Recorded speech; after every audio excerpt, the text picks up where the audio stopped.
इस ऐतिहासिक विश्लेषण में स्वागत है। आज हम प्राचीन भारत के मौर्य वंश के दूसरे शासक सम्राट बिंदुसार की कहानी पर गौर करेंगे। दिलचस्प बात यह है कि इतिहास के पन्नों में ये नाम अक्सर दो बहुत बड़े नामों के बीच कहीं छिप सा जाता है, लेकिन सच कहा जाए तो मौर्य साम्राज्य की सफलता में उनका योगदान एक बेहद मजबूत और जरूरी पुल की तरह है।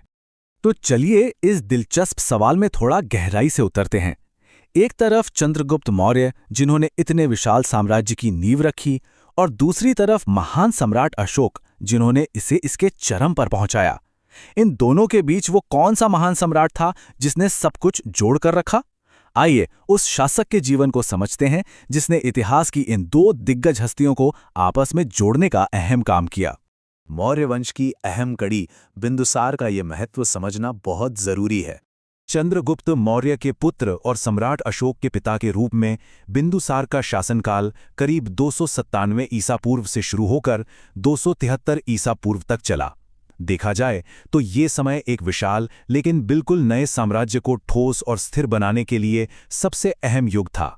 और इस पूरे विशाल साम्राज्य का संचालन उन्होंने अपनी मुख्य राजधानी पाटलिपुत्र से किया।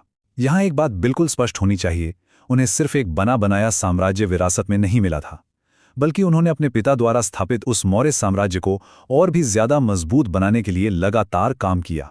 अमित्रघात यानी शत्रुओं का विनाशक। बिंदुसार की ताकत को सही मायनों में समझने के लिए उन्हें दी गई इस खौफनाक उपाधि को देखना जरूरी है। अमित्रघात, जिसका सीधा सा अर्थ है शत्रुओं का नाश करने वाला। सोचने वाली बात है कि यह नाम ही दुश्मनों के दिलों में खौफ पैदा करने के लिए काफी था। ये इस बात का पक्का सबूत है कि वो खुद में एक जबरदस्त और दुर्जय शक्ति थे, कोई मामूली शासक नहीं। अब बात करते हैं दक्षिण भारत तक उनके साम्राज्य के विस्तार की। शत्रुओं के विनाशक वाली जो उनकी छवि थी, उसका सीधा असर मौर्य साम्राज्य के बहुत बड़े क्षेत्रीय विस्तार के रूप में सामने आया। उनके नेतृत्व में मौर्य साम्राज्य की सीमाओं को कामयाबी के साथ ठेठ दक्षिण भारत तक बढ़ा दिया गया। इतने बड़े भूभाग को जीतना और फिर उसे एक केंद्रीय सत्ता के अधीन लाना, सच में ये उनकी शानदार सैन्य क्षमता का बहुत बड़ा उदाहरण है। अब इतने विशाल और नए जीते गए क्षेत्र को संभालना कोई मामूली बात तो थी नहीं। यहीं पर उनकी असली प्रशासनिक प्रतिभा नजर आती है। बिंदुसार ने बड़ी ही रणनीतिक कुशलता के साथ अलग अलग प्रांतों में शासक के रूप में अपने ही बेटों को नियुक्त किया। इससे यह सुनिश्चित हो गया कि इतने बड़े साम्राज्य में भी प्रशासन बिल्कुल सुचारू रूप से चलता रहे। यूनान के साथ कूटनीति और विदेशी संबंध। सिर्फ सैन्य ताकत ही नहीं, अंतर्राष्ट्रीय मंच पर भी बिंदुसार एक बेहद कुशल कूटनीतिज्ञ साबित हुए। यूनानी शासकों के साथ उनके बेहतरीन संबंध थे।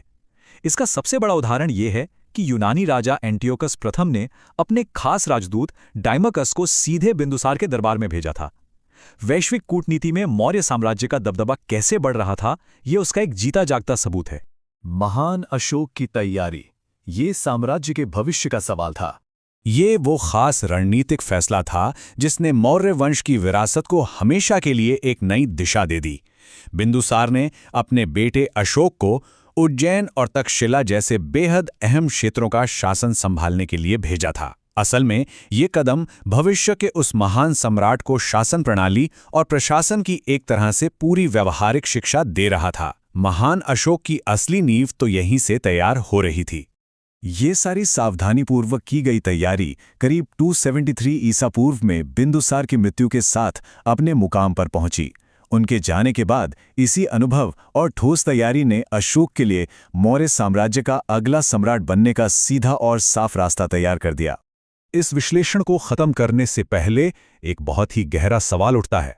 अगर बिंदुसार ने इस साम्राज्य को इतना मजबूत और विस्तारित नहीं किया होता, तो क्या यह दुनिया कभी महान सम्राट अशोक को जान पाती? बिना इस गुमनाम नायक के, जिसने पूरे साम्राज्य को एक साथ जोड़े रखा और एक बेहद जरूरी पुल का काम किया, क्या मौर्य युग का वह सुनहरा शिखर कभी हासिल हो पाता?